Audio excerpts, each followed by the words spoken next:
नमस्कार मंडळी, आज आपण बघणार आहोत शरीराला थंड ठेवणारा मूग डाळीचा हलवा। तर त्यासाठी मी 2 तास आधी मुगाची डाळ भिजवून घेतली आहे।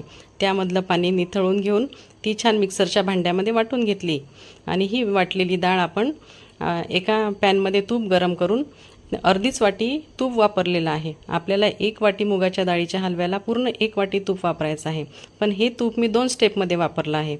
त्यामध्ये अर्धी वाटी तूप टाकून ड्रायफ्रूट छान गोल्डन रंगावर भाजून घेतले आहे। ड्रायफ्रूट्स पूर्ण एका वाटीमध्ये काढून घ्यायचे। तरी सुद्धा आपल्याला पॅनमध्ये तूप शिल्लक दिसत आहे, तर ह्याच तुपामध्ये आपण मिक्सरमध्ये वाटून घेतलेली मुगाची डाळ टाकायची आहे। ही मुगाची डाळ थोडीशी ओलसर असेल आणि हाताला जड लागेल।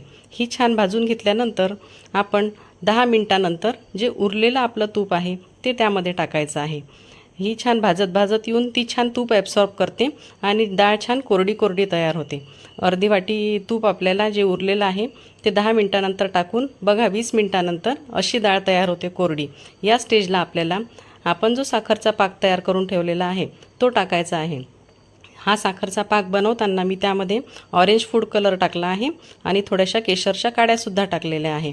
केशरच्या काड्या टाकलेला पाक टाकल्यानंतर आपण या ठिकाणी जे आधीच भाजून ठेवलेले ड्रायफ्रूट्स होते ते टाकलेले आहे। बघा, कमी साहित्यात आणि अगदी फटाफट तयार होणारा मूग डाळीचा हलवा तयार झालेला आहे। रेसिपी आवडल्यास लाईक, शेअर आणि सबस्क्राईब नक्की करा। पुढच्या वेळेला भेटूया नवीन रेसिपीसह।